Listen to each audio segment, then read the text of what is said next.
আসসালামু আলাইকুম গাইস, আপনারা কেমন আছেন? আমি তো আলহামদুলিল্লাহ ভালো আছি। তো সকালবেলা ঘুম থেকে উঠে বিছনাটা গুছিয়ে ঘরটা ঝাড়ু দিতে চলে আসলাম।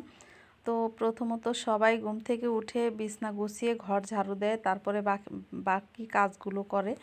তো আমিও সেটাই করছি।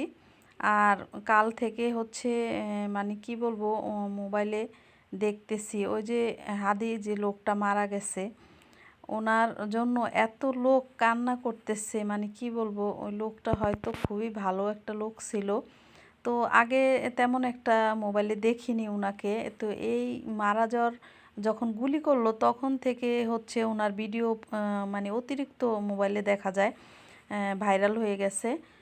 তো যাই হোক, উনি মারা গেছে। ওনার একটা ছোট বাচ্চা আছে, বাচ্চাটাকে আমি ভিডিওতে মোবাইলে দেখছি। দেখার পর আমার খুবই খারাপ লাগছে। এত ছোট একটা শিশু বাচ্চা এত ছোট বয়সে বাবাকে হারালো। ওই বাচ্চাটা তো নিষ্পাপ, কিছুই মানে জানে না, বোঝে না। যখন ও শুনবে, বড় হবে, যখন বুঝবে, ওর বাবার কথা শুনবে, ও খুবই দুঃখ পাবে, খুবই কষ্ট পাবে। এটা ভেবেই আমার কাছে খুব কষ্ট লাগছে, কারণ আমাদেরও তো বাচ্চা আছে, আমাদের বাচ্চা হয়তো বড় হয়ে গেছে, কিন্তু একটা বাবা না থাকলে যে কতটা কষ্ট একটা বাচ্চার সেটা বুঝি, কারণ আমাদেরও ছোটোবেলায় বাবা মারা গেছে। সেজন্য বাবা না থাকার যে একটা অনুভূতি সেটা বুঝতে পারি, তাই খুবই খারাপ লাগে। আর আজকে দুপুরে যখন ভাত খাচ্ছিলাম তখন আপনাদের ভাইয়া টিভি ছাড়ছিল। তো টিভিতে দেখলাম যে এত লোক হয়েছে ওনার জানাজায়। মানে মনে হয় বাংলাদেশের সব লোক আইসা পড়ছে। মানে সংসদ ভবনে এত লোক, মানে রাস্তা ব্লক হয়ে গেছে পুরা।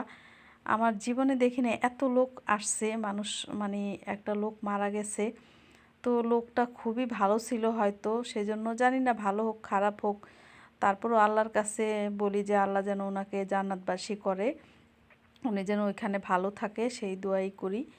তো যে মারছে তারা অবশ্য খারাপ একটা কাজ করছে, এত ছোট বাচ্চা রেখে। বয়সও তেমন একটা বেশি না যে মারা গেছে লোকটা, দেখলাম। তো কি আর বলবো, মোবাইলে এগুলো দেখলে খুবই খারাপ লাগে। আর অনেক লোক হচ্ছে ওনার জন্য কান্না করতেছে দেখলাম। যখন মোনাজাত দিছিল খুবই লোক, মানে খুবই মানুষ, অনেক মানুষ আর কি কান্না করছিল দেখলাম। দেখে নিজের কাছে খুব খারাপ লাগছিল। তো কি আর বলবো, এগুলাই মোবাইলে এখন দেখতেছি। যাই হোক, তো আমি রান্না করতে চলে আসছি। আর ওইদিকে হচ্ছে ডিম আলু সেদ্ধ বসিয়ে দিছি।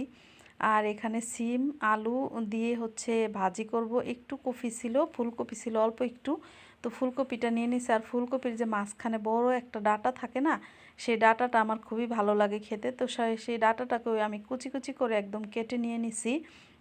আর সিমগুলো আনা হয়েছে কয়েকদিন হয়ে গেছে, তো সেই জন্য সেই সিমগুলাকেই হচ্ছে আমি ভাজি করে নিতেছি। আর এই তো আপনাদের ভাইয়া অনেকগুলো আলু নিয়ে আসছিল, প্রায় 6 কেজির মতো। তো আমি হচ্ছে আলুটা পছন্দ করি, এই জন্য এই নতুন আলুটা বিশেষ করে খেতে আমার কাছে খুবই ভালো লাগে, যখন নতুন থাকে, মিষ্টি হয় না।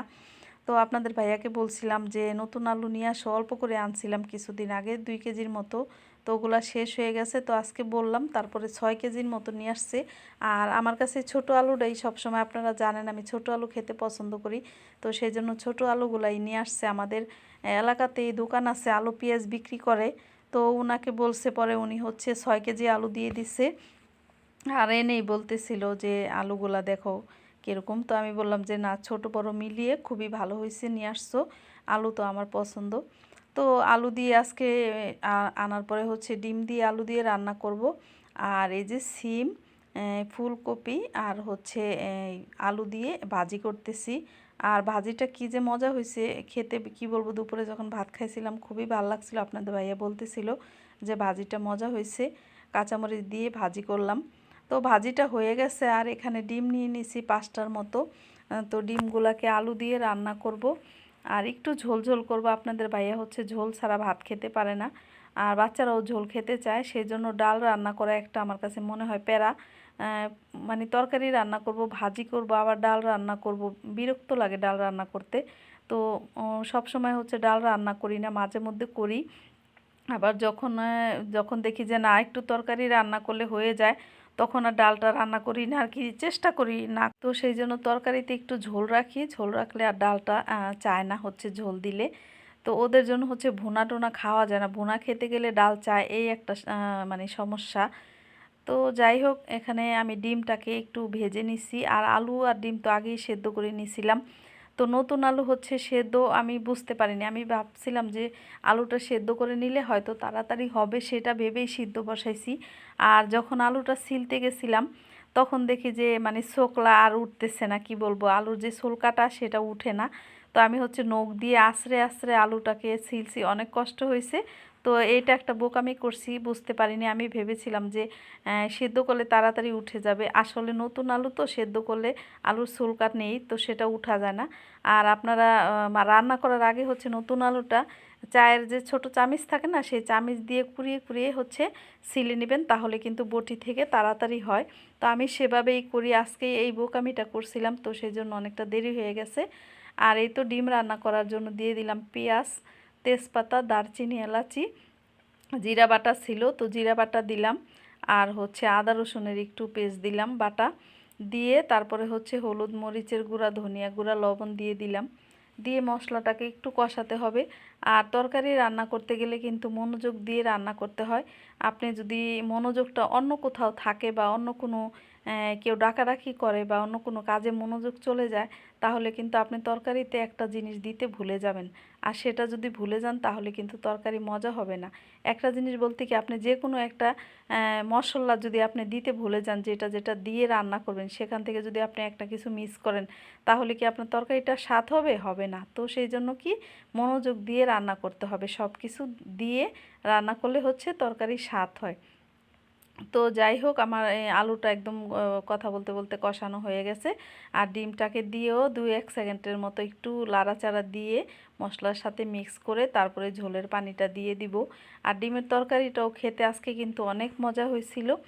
তো আমার ভিডিওটা যদি ভালো লাগে বেশি করে শেয়ার করে দিবেন, লাইক দিবেন, সাবস্ক্রাইব দিবেন, আর পাশে থাকবেন। তো আমি হচ্ছে ইউটিউবে ভিডিও ছাড়ি অনেক দিন ধরে, কিন্তু প্রথম প্রথম ভিডিওতে অনেক ভিউ হতো। এখন কেন জানি না আমার ভিডিওতে ভিউ হয় না, আমি বুঝতে পারি না। একটা কি দুইটা ভিউ হয়, অথবা অনেক ভিডিওতে ভিউ একদম আসেই না। মনে কিন্তু খুব কষ্ট লাগে, কিন্তু সাবস্ক্রাইব আমার বাড়তেছে একটা দুইটা করে। তো প্রায় 800-র উপরে সাবস্ক্রাইব হয়ে গেছে, 70-800। এখন হচ্ছে ভিডিও মানে দেখে না কেউ, হয়তো সাবস্ক্রাইব করে দিয়ে যায়, এটাই হবে। তো কেন দেখে না জানি না। আমি তো চেষ্টা করি একটু সুন্দর করে ভিডিও করার জন্য, যা কিছু করি সব কিছু তুলে ধরার জন্য। তো অনেকে বলে আপনার হাতে থাকা ফোন দিয়ে ভিডিও করে ছাড়লেই ভাইরাল হয়ে যায়।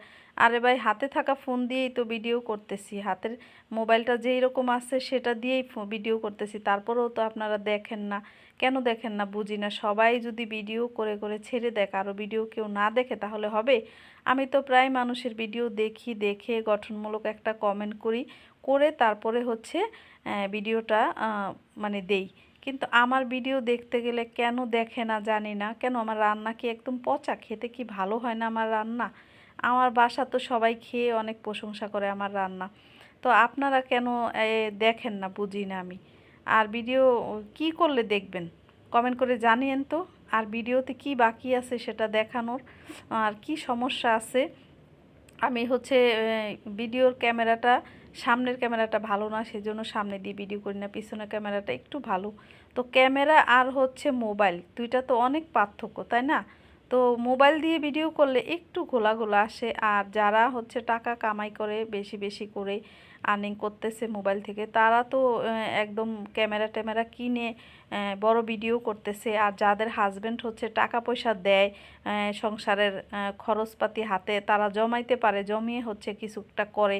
আমাদের হাজবেন্ড আমাদের হাতে কখনোই টাকা পয়সা দেয় না, যা লাগে সংসারে টুকটাক সব কিছু ওনা কিনে এনে দেয়, হাতে কখনো টাকা দেয় না। তো আমরা কোত্থেকে আয় করব, কোত্থেকে টাকা পাবো বলেন? অনেকে বলেন যে এই সংসারে এত টাকা আয় করি, লক্ষ লক্ষ টাকা আয় করি, কিভাবে করব? আমাদের হাতে তো কখনো টাকা পয়সা দেয় না, আমরা কি করে আয় করব বলেন?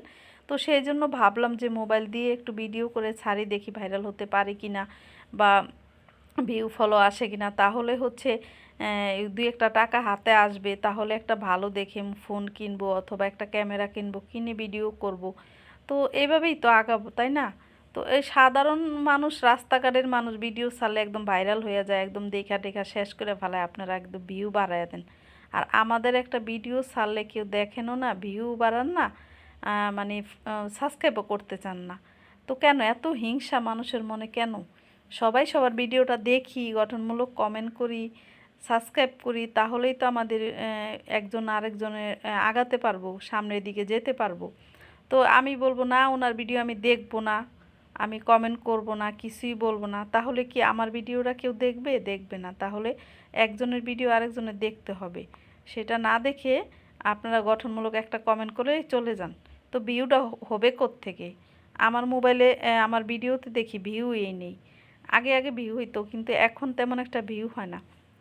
তো শর্ট ভিডিও ছাড়ি মাঝে মধ্যে, দুই একটা শর্ট ভিডিওতে কিছু একটা ভিউ হয়, কিন্তু তেমন একটা হয় না। এখন এখন ভাবতেছি কি ভিডিও করাই ছেড়ে দিব, আর ভিডিও করব না, যেহেতু ভিউ আসে না। সংসারে কাজকর্ম সবাই করে, সবাই ছাড়ে, আমিও ছাড়ি, সেই জন্য এখন দেখি ভিউই হয় না। তো ভিউ না হইলে আর ভিডিও করব কি কি করে বলেন? তো সবাই ভাত টাত খেয়ে নিতেছি, বসে গেছি টেবিলে খাওয়ার জন্য। আর এই তো আমাদের খাওয়া শেষ হয়ে যাবে। তো সবাই